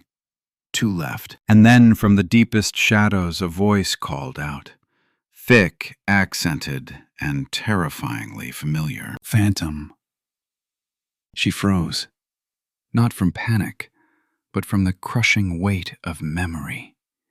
She had heard that exact voice on intercepted audio files in dark briefing rooms and in her nightmares. Victor Sokolov. "I'm here," she called back clearly. "For years I searched for you," Sokolov said, his voice echoing off the concrete. "I truly believed you were rotting in the dirt. And then I learned the bitter truth. You were alive, working in the shadows, systematically destroying my entire empire." "You built that empire on American blood," Delaney shot back. You armed the terrorists who butchered our soldiers. Do not pretend you are a victim." "I was a businessman," Sokolov scoffed. "War is the ultimate business. You are a soldier. You should understand this better than anyone." "I understand that you tried to murder my team," Delaney said, her grip tightening on her rifle. "Mosul, that IED wasn't the insurgency. It was you. You realized I was investigating your rat line, and you tried to bury the evidence by burying me alive." A heavy silence fell over the room. "Yes, and I completely failed. It was my greatest mistake." "It was your last mistake," Delaney promised. She heard a faint scrape of a boot. He was aggressively circling her in the dark, trying to secure a flanking angle. But she was circling too. Her years of solo operations had trained her to anticipate the enemy, to stay one lethal step ahead of the devil. "You cost me absolutely everything," Sokolov hissed. "My massive company, my global reputation, my freedom. I spent agonizing time in an American cage because of you." "And you killed 2 of my brothers," Delaney replied, her voice shaking with raw rage. "SEALs who trusted me with their lives. Men I couldn't protect because I was buried under a collapsing building you brought down on us. You don't get to lecture me about costs." "Then it seems we both have heavy debts to settle." "Yeah," Delaney whispered. "We do." She saw his massive silhouette shift against the faint light from the doorway. Big, heavily armored, but ultimately mortal. He fired first, 3 heavy rounds that sparked violently off the metal where her head had been a fraction of a second prior. She returned fire instantly, 5 rapid rounds walking the burst aggressively across his cover. "You were highly respected, you know," Sokolov called out over the ringing silence. "In Syria, in Yemen, I heard the terrifying stories. The ghost operator. No backup, no support. Just slaughtering targets alone in the dark. I almost admired you." "Save it," she said. "Why did you do it?" he asked. "Why trade your precious life, your entire identity, just to put men like me in cages?" Delaney paused, letting her breathing slow. "Because that is exactly what SEALs do. We protect our people, even when it costs us everything we have." "Noble," Sokolov sneered. "Incredibly stupid, but noble." "Last chance, Victor," she said softly. "Drop your weapon right now. Federal agents are arriving soon. You can actually survive tonight if you choose to." He laughed a low, bitter, jagged sound. "Survive, only to spend the rest of my miserable life in an American dungeon? I think not. I think we finally finish this. Just you and me. The Phantom and the man who created her." "Your call," she said. He exploded from his cover, executing a flawless, aggressive assault, firing on the move to close the distance for a guaranteed kill shot. But Delaney had been patiently waiting for exactly that. She didn't retreat. She didn't seek cover. She stepped directly into the brutal attack, the one maneuver his brain couldn't process in time. Their weapons roared simultaneously. His rounds zipped inches over her shoulder as she dropped her elevation. Hers did not miss. She put 2 rounds directly into his center mass and a third right through his visor as he collapsed forward. Sokolov hit the concrete with a sickening thud. His rifle skittered away into the dark. He weakly tried to reach for it, but his body refused to obey. He looked up at Delaney, who was standing over him like the Grim Reaper itself. "You were right," she said quietly. "We both had massive debts. Now they are completely settled." Sokolov coughed, weakly, thick blood spilling over his lips. "The ghost wins." "No," Delaney corrected him softly. "The SEAL wins. There is a profound difference." His eyes rolled back, and he stopped breathing. Delaney stood there in the profound silence for a long time, her rifle still raised, ensuring the nightmare was truly over. Then she slowly reached up and keyed her radio. Command Phantom. Motor pool is entirely secure. Viktor Sokolov is down. A terrifying scrape of a boot sounded directly behind her. She spun violently. The final Russian operator was standing just feet away. He was incredibly young, his eyes wide with sheer terror, his weapon raised but shaking uncontrollably. "Don't do it," Delaney warned softly. He panicked and squeezed the trigger. The wild round shattered a window high above. Delaney didn't miss. One shot. He dropped. "Motor pool is secure," she repeated numbly into the radio. "All hostiles are permanently neutralized. I am walking out." She emerged from the smoky darkness of the motor pool to find Reed standing guard, his rifle raised to cover her exit. When he saw her face, he slowly lowered the weapon. "Are you good?" he asked quietly. Delaney took a long, shuddering breath of the cool desert air. "Yeah, I'm good." Behind her, the motor pool was a tomb. Ahead of her, the compound was already sparking back to life. Floodlights blazed, people were running, shouting, securing the perimeter. The crisis had broken. But Delaney just stood there for a fleeting moment, simply breathing. Not tactical, controlled combat breathing. Just breathing in, breathing out, feeling the air fill her lungs. She had been a ghost for years, dead to the world, dead to her team, dead to her own soul. Not anymore. Home federal agents swarmed the compound later that night. Black SUVs tore through the gates, securing the bloody scene, documenting the numerous casualties, and aggressively taking statements. Delaney gave hers in a few clipped, perfectly professional sentences. Zero embellishment. The lead investigator, Agent Brooks, looked at her with a heavy mix of awe and deep suspicion. Lieutenant Vance Brooks said, closing her notepad, "My agency has been looking for you." "I've been standing right here the whole time," Delaney replied dryly. "Your OGA handler wants to urgently debrief you," Brooks pressed. "He says your deep cover is permanently blown. You need to be extracted immediately." Delaney looked past the agent. She looked at the instructors actively sweeping the yard, at the bruised trainees carrying medical supplies, at Reed standing quietly in the distance, watching her. "You tell my handler I will debrief when I am good and ready," Delaney said. "Right now I have my people to check on." Brooks raised a skeptical eyebrow. "Are you officially refusing a federal extraction?" "I am delaying it," Delaney corrected sharply. "There is a massive difference." She walked away before the agent could argue, heading straight for the admin building where Mercer was coordinating the massive cleanup. People parted like the Red Sea as she walked past. Some offered slow nods of profound respect. Others snapped sharp salutes. Most just stared in absolute disbelief. She found Mercer on the second floor, staring out over the floodlit compound. He slowly turned as she entered. "Phantom," he greeted softly. "Commander." They stood in comfortable silence for a long moment. Finally, Mercer spoke.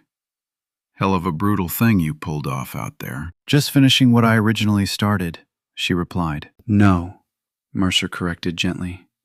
"You started something years ago in the rubble of Mosul. Tonight, you finally finished it." Delaney looked down at her hands. "The agency is going to demand you come back," Mercer warned. "They'll offer a shiny new identity, new black operations, more endless time in the dark." "I know. Is that what you truly want?" Delaney looked out the shattered window at the bustling compound. "Years ago, I made a horrific choice," she whispered. "I permanently traded my entire life to protect my brothers. And honestly, I would make the exact same choice again today. But tonight, I finally had a real team again. For the first time in years, I wasn't fighting completely alone in the dark. And God, I finally remembered what that felt like." "So what are you going to do?" Delaney turned to face the man who had carried her casket. I am going to tell the agency thank you, but absolutely not. I am entirely done being a ghost. I am coming home. And if they don't like it, they can try to court-martial me. Mercer smiled a small, fiercely proud expression. They won't. Because what you just did tonight, single-handedly defending a federal facility, saving dozens of lives, that is going to earn you a very heavy medal. Probably several of them. And the optics will make it utterly impossible for them to shove you back into the shadows. Politics, Delaney sneered softly. Strategy, Mercer corrected. You violently earned your way back into the light, Phantom. You proved beyond a shadow of a doubt that you can still operate within a team, still trust, still lead. That is what this entire night was actually about. Not Sokolov, not the ambush. It was about you finally figuring out if you could still be a SEAL instead of a monster. Delaney felt a massive, suffocating weight completely release from her chest. And can I welcome home, Lieutenant Commander? Mercer said warmly. Delaney blinked hard. Commander, the promotion is fully retroactive, Mercer said smoothly. You have been operating at that elite level for years. The Navy is simply making it official, along with your full reinstatement to active duty, effective immediately. He pulled a thick manila folder from his desk and handed it to her. She opened it with trembling hands. Transfer orders. Training Division. West Coast Command. You're putting me in charge of a training facility, she asked, stunned. I am putting you in charge of building something entirely new, Mercer said. An integrated special operations training program. We need to take the brutal lessons learned from top-tier operators like you and actively teach the next generation what it actually takes to survive. Legacy SEALs directly mentoring fresh candidates, breaking down the old, useless barriers. Delaney stared at the crisp paper. Her name, her new rank, her future. There is one heavy condition, Mercer added. What? You get to handpick your entire staff. Instructors you deeply trust. People you genuinely want to bleed with. You build your own team. Delaney thought about it for exactly 3 seconds. I want Reed. And I want Hayes. Mercer raised an eyebrow. Hayes? The corporal who violently jumped you in the motor pool? The soldier who held his ground and fought beside me tonight, Delaney corrected firmly. He made a massive, arrogant mistake, but he learned from it immediately. And when the bullets started flying, he didn't break. That is a man I can actively work with. Mercer meddled slowly. Your call. Anyone else? Give me a few weeks, Delaney said, a genuine spark in her eyes. I will hand you a full elite roster. You've got it. They shook hands. Mercer's grip was incredibly firm. One more thing, Mercer said softly. Your old team, the SEALs from the Mosul op, they are going to desperately want to know you're alive. Delaney's throat instantly tightened. Yeah, I know. Caleb Bowman. Bowman asks about you every single week, Mercer said gently. He has for years. He constantly asks if we ever recovered your body from the rubble, if there was anything left for him to bury. Tell him, Delaney whispered, her voice cracking. Tell him the Phantom says hi. Tell him I'm finally coming home. Mercer Sticker smiled warmly. I will. The man is going to completely lose his mind. Delaney left the office and walked slowly back downstairs. She found Reed near the wrecked motor pool, helping a medic clear heavy debris. Lieutenant, she called out. Julian, he corrected softly. She smiled. Yeah, Julian. How would you feel about a permanent transfer? Training Division West Coast. Teaching the next generation how to survive the nightmare. Reed dropped a chunk of concrete, blinking in shock. Are you serious? Dead serious. I'm building a brand new team. I desperately need exceptional instructors. You proved exactly who you are tonight. You blindly trusted me when my orders sounded suicidal. You held the line under heavy fire. That is exactly the kind of operator I need. Reed paused, looking at the destruction around them, and then back at her. Yeah, I'm absolutely in. Good. Report in soon. We have a mountain of work to do. She turned to walk away, then paused, looking back over her shoulder. Julian? Yeah. Thank you for having my back tonight, for trusting me in the dark, and for reminding me what it actually feels like to have a brother. Reed nodded deeply. Anytime, Commander. She walked across the compound one last time. She found a quiet, shadowed corner near the destroyed perimeter fence and pulled a satellite phone from her vest. She stared at the blank screen for a long time. Then she slowly opened a new message and began to type. Mom, it's me. I know you think I am dead, and for years I truly was. But someone just reminded me that the strongest operators aren't the ones who can survive completely alone. They are the ones who make sure everyone comes home. I'm coming back, not as the daughter who died, but as the soldier she became. I am completely done being a ghost. Love, Delaney. She slammed the send button before her courage could evaporate. The response chimed almost instantly. Just one desperate, pleading word. When? Delaney smiled. It was the first genuine, unbroken smile she had felt in years. She typed back, Soon. I have a few things to finish first. But soon, I swear. Heavy footsteps crunched in the gravel behind her. She turned to find Corporal Hayes standing awkwardly, his arm still strapped tightly in a medical sling. He looked completely uncertain of himself. Ma'am, he stammered. I urgently wanted to apologize for what happened, what I did to you. There is absolutely no excuse for my behavior. Delaney studied him. The arrogant man who had viciously attacked her in the dark and then bravely fought beside her in the light.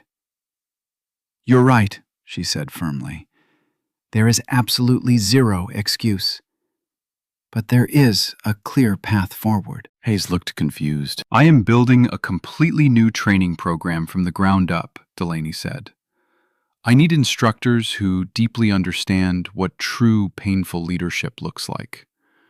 Not the kind of leadership that is handed out with rank, but the kind that is brutally earned under heavy fire. You earned that tonight. You held your position. You followed impossible orders. You didn't break. Hayes's eyes went wide. Are you offering me a position? I am offering you a chance for redemption, Delaney corrected. A chance to be vastly better than you were yesterday. To actively teach new recruits the brutal lessons you just learned the hard way. To earn back the honor you threw away. Are you interested? Hayes snapped to perfect attention, wincing slightly at his shoulder. Yes, ma'am. Absolutely. Good. Report with Reed when the orders come down. Delaney stepped closer, her voice dropping to a serious hum. But let's be crystal clear about one thing, Corporal. In my program, we do not test people by breaking their spirits. We aggressively build them up. We show them what they are truly capable of. We forge them into weapons through absolute discipline and unbreakable trust. Never through petty humiliation. Do you understand me? Yes, ma'am. Completely. Then we're good. Dismissed. Hayes threw a sharp, deeply respectful salute and walked away. There was a new, heavy purpose in his stride that hadn't been there yesterday. Resurrection. Later, Delaney pulled her truck up outside a modest, quiet house in a Virginia Beach neighborhood, the kind of suburban street where operators lived quietly when they weren't deployed to hell. Manicured lawns, American flags waving gently on porches, kids' bikes discarded in driveways. She had driven for a long time straight from the desert compound. She hadn't called ahead. She still had no idea what she was going to say. The front door opened before she could even knock. Caleb Bowman stood on the porch. He was older, grayer around the temples, but he was undeniably the exact same staff sergeant who had fiercely covered her exits in Fallujah. The man who had patiently taught her how to calculate windage without a spotting scope. The man who had first taught her the sacred SEAL creed. He stared at her, his face completely blank, as his brain violently struggled to process the impossible image standing on his porch. Then his voice broke into a ragged whisper. "Phantom." "Hey, Caleb," she said softly. His eyes instantly welled with tears. "They told us you were dead. I carried your folded flag. I gave the eulogy at your memorial. She closed the distance and pulled him into a crushing embrace. It was the first time she had hugged another human being in years. "I know," she whispered into his shoulder. "I am so sorry. I couldn't tell you. I had to stay dead to finish the mission." He pulled back, slowly gripping her shoulders tightly, as if terrified she would evaporate into mist. "Mercer told me yesterday that you were alive," Caleb choked out. "I didn't believe him. I thought it was some kind of sick, cruel joke." "It's real," she promised, wiping a tear from her own face. "I'm real, and I am finally coming home." Caleb's jaw tightened as the reality crashed over him. Years. You were entirely alone for years. To protect the team? To protect me? He shook his head, tears freely running down his weathered cheeks. "We would have had your back. Whatever the threat was, we would have fought it together." "I know," Delaney said gently, "but this was the only way you all got to keep your careers, your freedom, your families. That is what mattered most." Caleb pulled her inside the house. His wife stepped out of the kitchen and froze dead, dropping a dish towel.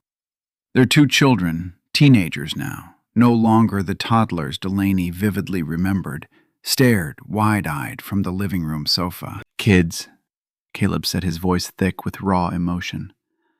"This is Lieutenant Commander Delaney Vance, the SEAL I have told you so much about, the one who saved my life in Mosul." "Both times," Caleb added fiercely. "Every single day I get to come home to this house, that is because of you. Every birthday I get to spend with my kids, that is because of you. You gave up your life so we could keep ours." "I didn't die," Delaney smiled softly. "I just had to go away for a while. But I'm back now." Caleb's wife stepped forward, openly weeping, and threw her arms around Delaney. "Thank you," she sobbed, "for whatever terrible things you had to do to bring him back to us. Thank you for giving us this beautiful life." Delaney stayed for dinner. It was overwhelming at first, but slowly the ice melted. Caleb's kids asked endless questions about her training. His wife pulled out thick photo albums showing Delaney years of birthdays, holidays, and quiet moments she had missed while living in the dark. When it was finally time to leave, Caleb walked her slowly out to her truck. "So what happens now?" he asked. "I'm building a brand new training program on the West Coast," Delaney said, leaning against the door. "Teaching the next generation, making absolutely sure they are truly ready for the nightmare out there." Caleb nodded, slowly looking out at the quiet street. "Do you need a grumpy senior instructor? I have a little time left before I have to retire. I could honestly use a profound change of pace." Delaney looked at him. Her very first teammate. The man who had forged her into a warrior. "Yeah," she said, grinning. "Yeah, I really do. Report in a few weeks. I'll be waiting for you." They shook hands, and then Caleb pulled her into another massive hug. "Welcome home, Phantom." "It is really good to be home," she replied. That night, sitting alone on the edge of a cheap motel bed, Delaney finally made the hardest phone call of her life. She stared at the glowing numbers for a long time before hitting dial. It was a number she had memorized, but hadn't dared to call for years. Her parents' landline. Her mother answered on the very first ring, her voice breathless like she had been sitting next to it. Delaney. Just her name, but it carried the weight of 1,000 prayers. "Hi, Mom." Silence. Then a frantic shuffling. Your father is right here. He wants... Hold on. A man's voice came on the line. Deep strictly controlled the unmistakable tone of a retired Marine colonel. Delaney. Hi, Dad. He didn't speak for a long, agonizing moment. When he did, his voice was tight with suppressed agony. They sat in our living room and told us you were gone. We had a military funeral, the folded flag, the 21-gun salute. Your mother hasn't been the same woman since that day. I know, Dad, I am so sorry. Sorry. His voice hardened defensively. You let us bury an empty box. You let us drown in grief for years. I had to, she pleaded. The mission absolutely required. Don't, he barked sharply. Do not give me sanitized mission talk. I have run black missions. I know exactly what they cost. But you do not let your parents believe their daughter is rotting in the ground. Delaney felt her throat constrict tightly. You're right. You are absolutely right. You could have sent a discreet signal, a single word through deep back channels. Mercer could have reached out. No, Delaney said firmly. Anyone who knew the truth was a massive liability to the mission, to the men I was desperately protecting, to you. So you protected us by completely destroying us, he said. The words hit her like physical blows because they were entirely true. Dad, You are exactly like me, her father said, his voice finally breaking, the anger draining away into pure exhaustion. You put the mission first, always, even when it costs you your very soul. A long, shaky pause. I did the exact same thing to you. I missed your entire childhood, birthdays, graduations, all for the Corps, for the precious mission. You taught me duty, Delaney whispered. You taught me what sacrifice means. I taught you wrong, he wept. Duty matters, but family matters so much more. And I didn't learn that brutal lesson until it was far too late. Until I had lost years I can never get back. Please, Delaney, do not make my exact mistakes. She heard her mother crying softly in the background. Her father took a shuddering breath. Your mother desperately wants to see you. We both do. Can you please come home? I can, Delaney said, tears freely falling now. Soon, after I finish permanently processing out of the agency, after my new orders are locked in. Then we will talk, her father promised. We will really talk about all of this. But Delaney... Yeah, Dad. I am so incredibly glad you are alive. Even if I am furious. Even if this is impossibly hard. I am just so glad my little girl is still breathing. I'm glad too, Dad, she cried. She hung up the phone and sat in the quiet dark of the motel room, finally letting herself feel it all. The crushing weight of what she had done to survive, the agonizing cost of staying dead, the terrifying price of coming back to the light. But underneath all the pain, there was a profound hope, the knowledge that, with time, the deep wounds would scar over, that maybe, eventually, her family could be whole again. The new standard. A few weeks later, Lieutenant Commander Delaney Vance stood tall in front of 24 fresh recruits at the West Coast SEAL training facility. Some were male, some were female. They were all young, all incredibly hungry, and all convinced they already knew exactly what it took to survive. They didn't. But they were about to learn. Julian Reed stood sharply to her right. Camden Hayes stood to her left. Caleb Bowman leaned against the back wall, his arms crossed, watching with a veteran's eye. Silas Mercer observed silently from the elevated viewing deck. Her team, her instructors, her brothers. Delaney looked at the young, nervous faces of the recruits. She saw herself in them, cocky, totally untested, foolishly believing that raw physical strength and stubborn mental toughness were the only things that mattered. She knew so much better now. "My name is Lieutenant Commander Delaney Vance," she announced, her voice echoing across the yard. "And before we begin this nightmare, I am going to tell you a fundamental truth. Every single instructor standing in this compound firmly believes that you are going to fail." The recruits shifted uncomfortably in the dirt. "Not might fail, will fail," she clarified. "Because that is exactly what this program is meticulously designed to do. It is built to break you down, brutally expose your limits, and violently push you past what you currently believe is physically possible." She began to walk slowly down the rigid line, making intense eye contact, measuring their resolve. "Some of you will simply quit," she continued. "Some of you will get severely injured. Some of you will quickly realize that this life is not what you actually want, and that is perfectly fine. Because the teams do not need people who merely know how to survive a tough training course. We need operators who can survive entirely alone in the dark and still remember exactly why they are fighting." One recruit nervously raised a hand. "Ma'am, how do we know if we actually have what it takes?" Delaney stops directly in front of her. "You don't. Not yet. But we are going to teach you. All of you. We will teach you what it truly means to wear the trident. Not just the physical agony, you will get plenty of that, but the vital things they do not teach in standard selection. The part about blindly trusting the person next to you with your life. The part about making agonizing choices that cost you everything. The part about clawing your way back from the dead because people are desperately counting on you to survive." She stepped back, addressing the entire platoon. "In this program, we do not test you by tearing you down. We aggressively build you up.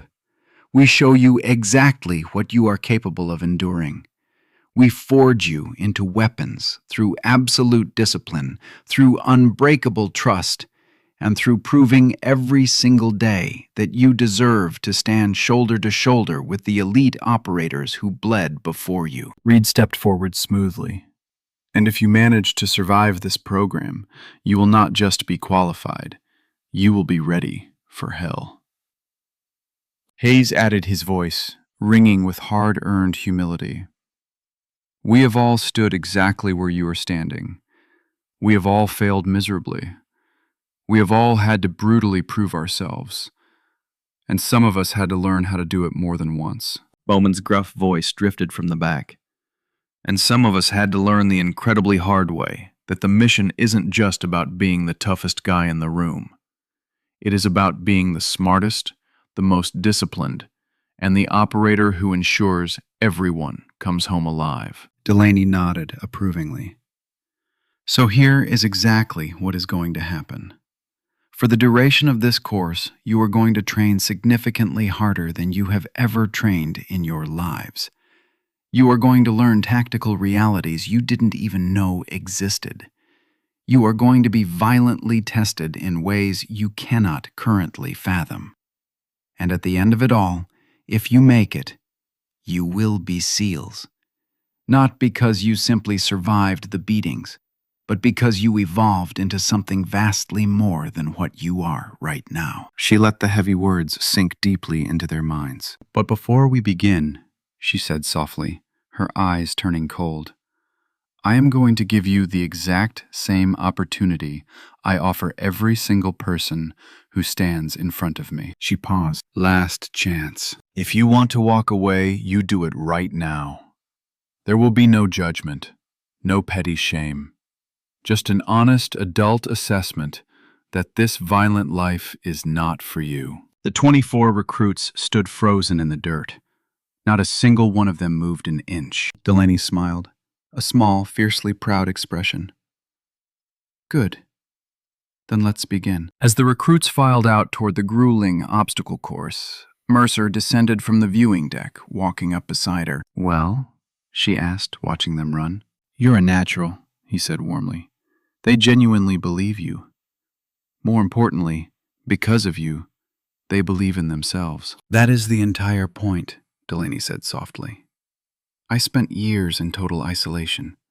I do not want anyone else to ever feel that crushing weight. This program is about making absolutely sure they never do. Making sure they always have their brothers. Making sure they are never forced to be ghosts. Mercer nodded. You actually did it, Phantom. You came back. Not just from being legally dead, but from the darkness. You are finally home. Delaney watched Reed bark out a cadence, watched Hayes perfectly demonstrate a firing stance, watched Bowman observe the yard with the sharp eyes of a man who had lived 1,000 lifetimes in the mud. Yeah, she whispered. I am. Late that night, entirely alone in her quiet quarters, Delaney sat at her desk and stared at 3 specific items. Her polished seal trident, finally retrieved from its glass memorial display. A worn, faded photograph from Mosul, her old team smiling, fully alive together. And her official transfer orders bearing her new name, her rank, her reclaimed future. Lieutenant Commander Delaney Vance, active duty.